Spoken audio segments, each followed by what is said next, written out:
안녕하세요. 남성들을 위한 건강 채널 매일건강의 물리치료사 정무진입니다. 자, 저희가 오늘 알아볼 주제는 이 전립선암 수술 후에 올 수 있는 여러 가지 증상들 중에서 이 요실금과 관련되어져서 조금 더 한번 알아보려고 합니다.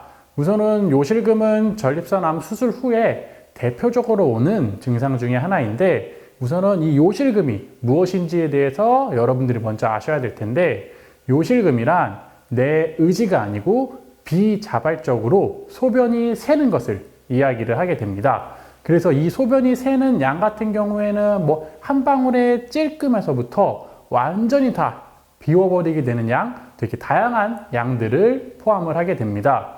그리고 물론 이 수술 후에 오는 요실금은 내 나이나 혹은 몸무게나 아니면 암에 대한 어떤 단계나 이전에 비뇨기에 대한 증상이 있었거나 이런 것들에 대해서 많은 영향을 미치게 됩니다. 그래서 일단은 요실금에 대한 종류를 알아보려고 하는데요. 뭐 문헌마다 책마다 여러 종류들을 이야기를 하긴 하지만 저희가 알아볼 것은 4가지 정도를 알아보려고 합니다. 첫 번째로는 복압성 요실금입니다. 복압성 요실금이란 뭐 웃거나 아니면 재채기를 한다든가 기침을 한다든가 혹은 앉았다 일어났다 한다든가 이런 신체 활동 중에 복압이 증가되는 어떤 이런 순간에 소변이 새는 것을 이야기를 하게 됩니다. 자, 그리고 두 번째로는 절박성 요실금이라고 해서 소변이 갑작스럽게 마려워서 참을 수가 없는 이런 절박뇨 증상으로 인해서 화장실을 가기도 전에 소변을 새는 경우를 이야기를 하게 됩니다. 그리고 세 번째는 혼합성 요실금이라고 해서 이 혼합성 요실금 같은 경우에는 앞서서 얘기했던 복압성과 이제 절박성 이 2가지가 혼합된 것을 이야기를 하게 됩니다. 그리고 네 번째로는 범람성 요실금이라고 해서 이 같은 경우에는 보통 전립선암을 절제술을 하게 되면은 이 이제 전립선이 제거가 되고 요도와 방광을 다시 잇게 되는데, 이때 요도에서 약간의 흉터 조직이나 이런 게 발생을 할 수가 있어요. 근데 이 흉터 조직이 발생을 하다 보면은 요도가 약간은 좁아지다 보니까 소변의 흐름이 조금 약해지거나 할 수 있는데, 문제는 이 소변이 흐름이 약해진다라는 거는 그만큼 방광을 완전하게 다 비워내는 것이 어렵고 그만큼 방광이 조금 더 빠르게 차게 된다는 걸 의미합니다. 그래서 이러한 것들로 인해서 소변이 새게 되는 것을 범람성 요실금이라고 이야기를 하게 됩니다. 그래서 보통 요실금 같은 경우에는 수술 후에 한 6개월 정도 혹은 뭐 1년 정도 지나면 좋아진다라고는 해요. 하지만 사람들마다 굉장히 예후는 전부 다 다릅니다. 그래서 어떤 분은 뭐 6개월 만에 요실금이 많이 좋아졌어요 라고 하기도 하지만, 어떤 분은 1년이 지나도 좋아지지 않거나 혹은 어떤 분은 3년이 지나도 좋아지지 않고, 또 어떤 분들은 영구적으로 계속해서 요실금이 발생을 할 수가 있습니다. 그래서 수술 후에 대부분 많은 분들이 듣는 이야기가 뭐냐면, 수술 후에 요실금 흔하니까 요거 한 1년에서 2년 정도 지나면 좋아질 거예요 라는 말들을 많이 듣게 되실 텐데, 흔하긴 하지만 이전에 말씀드렸듯이 당연한 것은 아니기 때문에 여러분들이 이를 해결하기 위해서 어떠한 일련의 노력이나 재활 등을 반드시 거치셔야 합니다. 요실금과 관련해서 우리 이제 또 삶의 질에 대한 부분을 빼놓고 이야기할 수가 없을 텐데요. 이 요실금을 가지고 있는 분들은 삶의 질이 굉장히 떨어진다라고 합니다.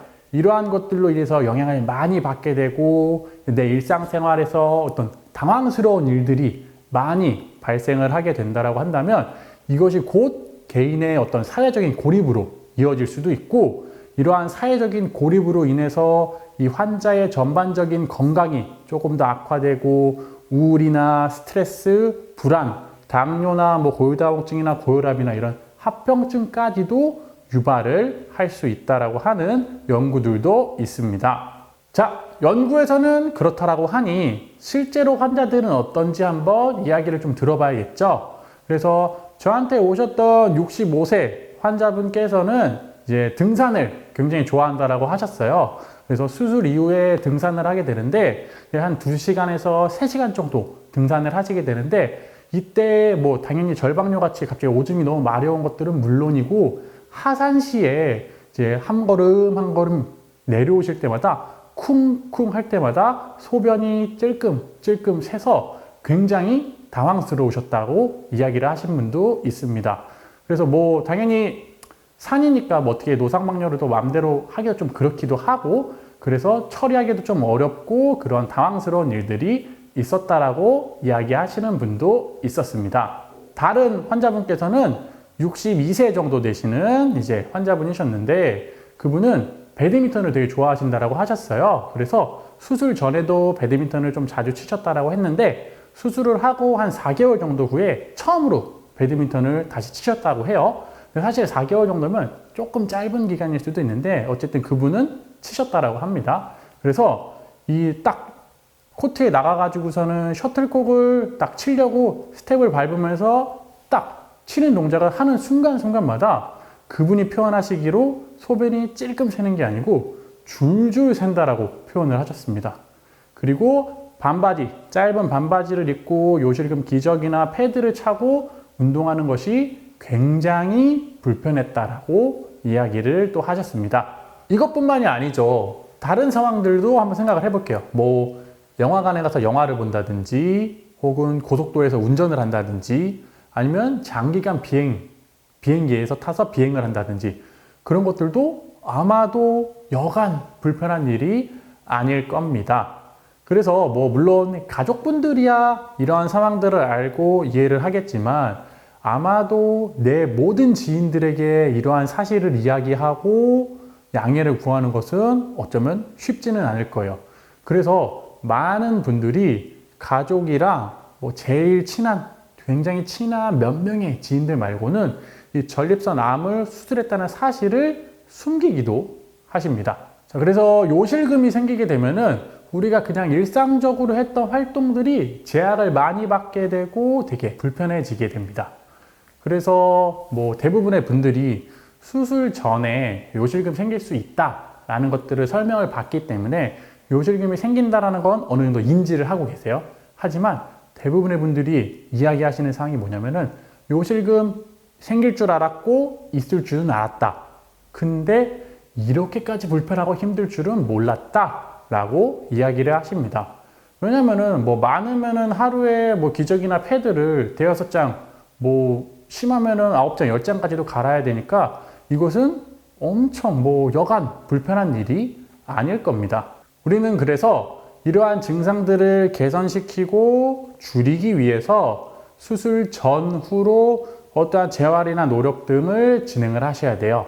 그래서 이 방법에 대해서는 저희가 추후에 조금 더 자세하게 다른 영상에서 한번 다뤄보도록 하겠습니다.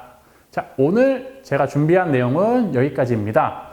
조금 더 여러분들이 잘 알게 된 알찬 시간이었으면 좋겠고요. 오늘은 여기서 인사를 드리도록 하겠습니다. 지금까지 정말 무척 진지한 이야기를 알기 쉽게 알려드리는 물리치료사 정무진이었습니다. 감사합니다.